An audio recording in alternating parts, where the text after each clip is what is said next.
33 कोटि देवी देवताओं को हमने बचपन से सुना, बिल्कुल जी, ठीक है, पुराणों को सुना, वेदों को सुना, इनकी महानता को सुना। महादेव को इष्ट मानते हैं, महादेव भगवान विष्णु को इष्ट मानते हैं, वो दोनों एक दूसरे में कहीं कहीं द्वंद्व नहीं है। लेकिन आप अपने जीवन काल में इस धरती पर इनको लेके द्वंद्व क्रिएट कर देते हैं कि ये बड़ा, ये बड़ा, ये बड़ा, ये बड़ा, ये क्यों?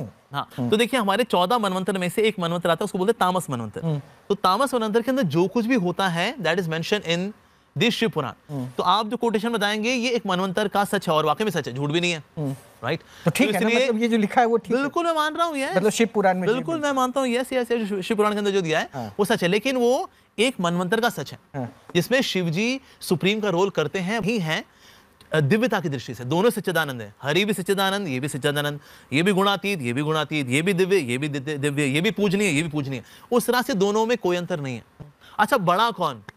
हरि से बड़ा हरि का नाम, राइट? और हरि के नाम से बड़ा कौन? हरि के नाम को देने वाला, यानी गुरु। और पूरे जगत के अंदर आप देखिए हरि के नाम का प्रचार प्रसार कौन करते हैं? शिवजी आखिरी करते हैं। इवन जब वो शंकराचार्य के रूप में आए तो बोले क्या? भज गोविंदम, भज गोविंदम, भज गोविंदम मूढ़मते। भगवान विष्णु ने कभी नहीं कहा ना कि मैं बड़ा हूं, शिव छोटे हैं, कभी ऐसा तो नहीं कहा ना, कि ना कहीं वर्णित है, ये तो आप कह रहे हैं। भगवान कृष्ण बोलते हैं, जब उनका विभूति योग आता है, 10th चैप्टर आता है श्रीमद् भगवद गीता के अंदर, वहां बता रहे हैं कि वास्तव में रुद्रों में शिव मैं हूं, यानी जो रुद्र है इत्यादि हैं वो शिवजी से आते हैं। और शिवजी किससे आते हैं? शिवजी कृष्ण से आते हैं। तो इसीलिए भगवान बता रहे हैं शिवजी मेरे से आ रहे हैं। कि एक न्यूज एंकर हैं जो अमोघ लीला प्रभु से पूछ रहे हैं कि आप भगवान श्री विष्णु और भगवान श्री महादेव में भेद करते हैं और आप भगवान श्री कृष्ण को बड़ा बताते हैं कि उन्हीं से भगवान शिव हुए हैं, और इसके ऊपर ये एंकर प्रश्न पूछ रहा है। इसी के ऊपर कुछ विश्लेषण करने के लिए मैं ये वीडियो बना रहा हूँ। सबसे पहली बात तो ये कि हमारे शास्त्रों में भगवान के विभिन्न स्वरूपों में तुलना करना और उनको आपस में तुलना करके किसी को कम या ज्यादा आंकना, ये एक अपराध माना गया है। अतः हमारे यहाँ पर जो जिसके इष्ट है, जो जिसका स्वरूप है, वो उनके प्रति श्रद्धा रखता है, परंतु तुलना करना, किसी को कम या ज्यादा मानना, इसको अपराध की श्रेणी में माना गया है। इसके लिए मैं शिव पुराण का एक श्लोक कोट करना चाहूंगा जो कि रुद्र संहिता के अंदर है। मम भक्तश्च स्वामी तव निंदः करिष्यति तस्य वे निर्यम वासम प्रयत्त प्रच्छध्रुवम। अर्थात यहाँ पर भगवान विष्णु शिव जी से कह रहे हैं कि जो भी मेरा भक्त हो या आपका भक्त हो, अगर वह आपकी निंदा करेगा तो नियत काल तक, लंबे समय तक वह नरकों में पड़ा रहेगा। रुद्र ध्येयो भवश्चैव भवध्येयो हरस्तथा वो अंतरस्नेव तव रुद्रस्य किंचन। अर्थात जो मनुष्य शिव का भक्त होकर भगवान विष्णु की निंदा या तुलना करेगा वह बहुत लंबे समय तक नरकों में गिरेगा, उसे कोई बचा नहीं सकता। अब ये केवल शिव पुराण की बात नहीं है, ऐसा ही एक श्लोक रामचरितमानस के उत्तरकांड में आता है जहां भगवान श्री राम कह रहे हैं कि जो मेरा भक्त होकर शिव जी की निंदा करता है या शिव जी का भक्त होकर मेरी निंदा करना है और दोनों में तुलना करता है, वह मनुष्यों में नीच है, पापी है और वह मेरी भक्ति या शिव जी की भक्ति प्राप्त नहीं करता है। जो शिव जी में और मुझ में भेद, जो भगवान शिव में और मुझ में भेद मांगता है, वह अनियत काल तक नरक में वास करता है, बहुत लंबे समय तक। ऐसा श्री रामचरितमानस में आता है। श्रीमद् भगवद गीता के 7वें अध्याय का 12वां श्लोक भी इसी संबंधित है, जहां भगवान श्री कृष्ण कह रहे हैं यो यो याम भक्त्या श्रद्धया अर्चितुम इच्छति तस्य तस्य चलाम श्रद्धा तमेव विदधाम्यहम्। अर्थात जो जो भक्त जिस प्रकार के देवी देवता के प्रति श्रद्धा और विश्वास रखता है, मैं उस व्यक्ति की वैसे ही श्रद्धा और विश्वास उसी देवता के प्रति स्थिर करता हूं और वो उनका भजन करता है। श्री कृष्ण स्वयं कह रहे हैं कि विभिन्न प्रकार के देवी देवताओं जो व्यक्ति भजन पूजन करते हैं वो मेरी कृपा से ही करते हैं और उनकी भक्ति वह मेरी प्रेरणा से ही करते हैं। अब ये तो मैंने आपको पुराणों की बातें बताई, शिव पुराण हो गई, महाभारत हो गई, गीता हो गई, श्री रामचरितमानस हो गया। अगर हम वेदांत का और उपनिषद का प्रमाण देखें तो उसके अंदर कहा गया है सर्वम खल्विदम ब्रह्म, जिसका अर्थ है कि सब कुछ ईश्वर का ही स्वरूप है। तो इस प्रकार से अगर हम देखें तो हमारे शास्त्रों के अंदर यह स्पष्ट है कि भगवान के विभिन्न स्वरूपों में भेद नहीं करना चाहिए, और अगर कोई भेद करता है तो उसका परिणाम यह है कि वो नरकों में अनियत काल तक, लंबे समय तक वास करेगा और बहुत से दुख भोगेगा, उसे भगवान की भक्ति प्राप्त नहीं होगी, उसका किया हुआ भजन पूजन भक्ति आदि सब व्यर्थ है। अतः निंदा किसी भी देवी देवता इष्ट की नहीं करनी है, जिसको जो रूप पसंद है वो उसके लिए सर्वश्रेष्ठ है। दूसरा, तुलना किसी देवी देवता इष्ट की नहीं करनी है, कौन बड़ा है कौन छोटा है, किसमें क्या दोष है, यह गुण लक्षण एक भक्त में, एक साधक में नहीं होने चाहिए। आपके जो इष्ट है आपके जो इष्ट का स्वरूप है उसकी आप भक्ति पूजा कीजिए और अपने ही इष्ट को सभी रूपों में देखिए। अगर आप माता जी को मानते हैं तो सभी स्वरूप माता जी के मानिए, अगर आप कृष्ण को मानते हैं तो सभी स्वरूप कृष्ण के मानिए, अगर आप शिव को मानते हैं तो फिर ऐसा मानिए कि शिव ही विभिन्न रूपों में प्रकट हैं। और यही बात अमोघ लीला प्रभु भी इस प्रवचन में कह रहे हैं कि कृष्ण ही शिव के रूप में प्रकट हैं। और भगवान श्री कृष्ण भी गीता के अंदर कहते हैं 11वें अध्याय में, रुद्राणाम शंकरस्मि, अर्थात रुद्रों में मैं भगवान शिव स्वयं हूं। अब बात यह आती है कि सच में कौन बड़ा है, सच में किससे सारे देवी देवता हुए, क्योंकि यह तर्क मनुष्य छोड़ नहीं सकता। यह स्वभाव है मानव का कि वो इस उलझन में पड़ेगा ही पड़ेगा कि सबसे पहले कौन, शिव या कृष्ण, राम या गणेश। तो इसका सीधा सा जवाब है कि जो आपके इष्ट हैं, जिनको आप मानते हैं, वही सबसे पहले हैं और उन्हीं से विभिन्न देवी देवता हुए हैं। अगर आप कृष्ण को मानते हैं तो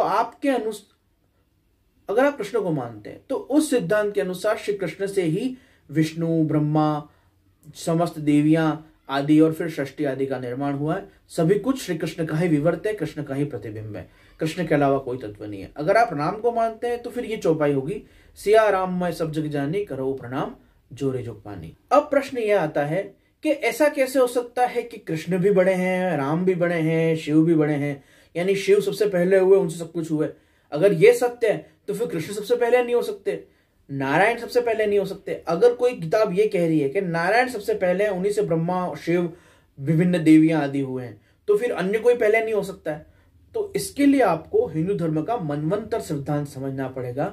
जब 4 युग बीत जाते हैं, सतयुग, द्वापर, त्रेता और कलयुग, ये 4 युग हिंदू धर्म में है।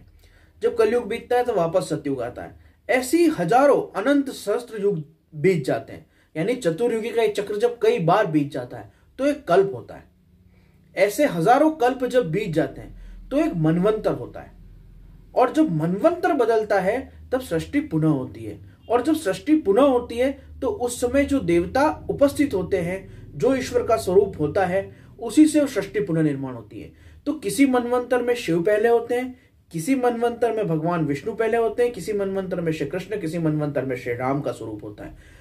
इसलिए ये जो कथाएं हमें मिलती हैं कि भगवान शिव सबसे प्रमुख हैं और उनसे फिर सारी सृष्टि हुई है, ये सत्य है। किसी मनवंतर में ऐसा हुआ है कि शिव ही प्रमुख हैं। फिर कभी कथाएं मिलती है कि कृष्ण सबसे प्रमुख हैं, तो किसी मनवंतर में कृष्ण ही प्रमुख हैं, उन्हीं से सारी सृष्टि हुई है, इसलिए वो कथा भी सही है।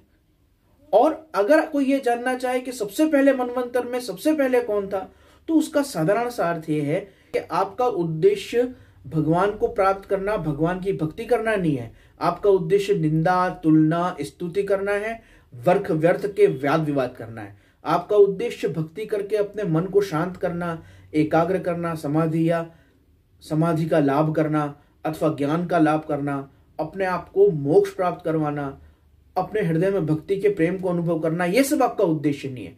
आप व्यर्थ की निंदा में फंसे हुए हैं, तभी आप इस तरह की बात पूछ रहे हैं कि इतने समय पहले सबसे पहले कौन हुआ था। लेकिन अगर आपका यही सवाल है तो इसका भी जवाब है कि एक जो परम निराकार तत्व है, जो श्री कृष्ण, श्री राम, महादेव, इन सभी देवी देवताओं का भी आधार है, मनुष्यों का भी आधार है, जो व्यापक तत्व है, सूक्ष्म तत्व है, जिसको वचनों में कहा नहीं जा सकता, जो श्री कृष्ण का अपना निज स्वरूप है, जो शिव जी का अपना निज स्वरूप है, जो प्रत्येक जीव का अपना निज स्वरूप है, जो परम व्यापक ब्रह्म परमात्मा है, उसी से ये सृष्टि हुई है और विभिन्न रूप हुए हैं, जो कि वेदांत में लिखा हुआ है, जो कि वेदांत में समझाया गया है।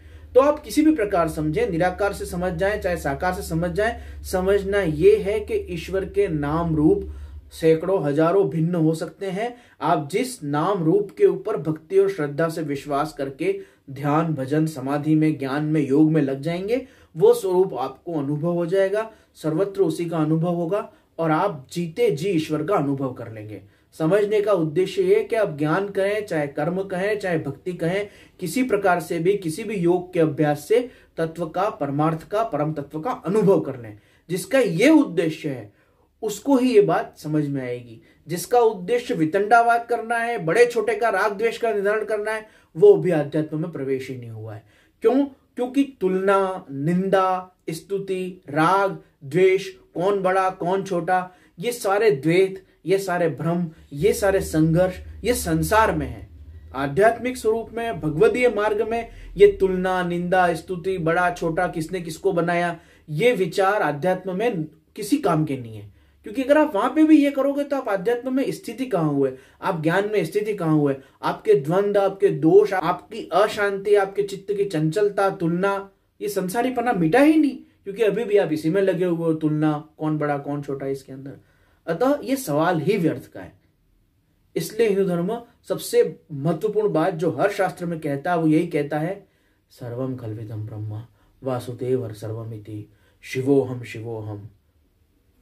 हर प्रकार का विचार, सियाराम मैं सब जगह जानी, ये सभी श्लोकों की उक्तियां, चौपाइयां, ये एक ही बात कहना चाह रही है कि सर्वत्र एक ही सत्ता विद्यमान है और उसके अलग अलग नाम रूप हैं। आप उस सत्ता को जैसे समझ सकें, उस परम तत्व को जिस प्रकार अनुभव कर सकें, उस मार्ग का अपना, उस मार्ग को मान के उस पर चलना शुरू कीजिए।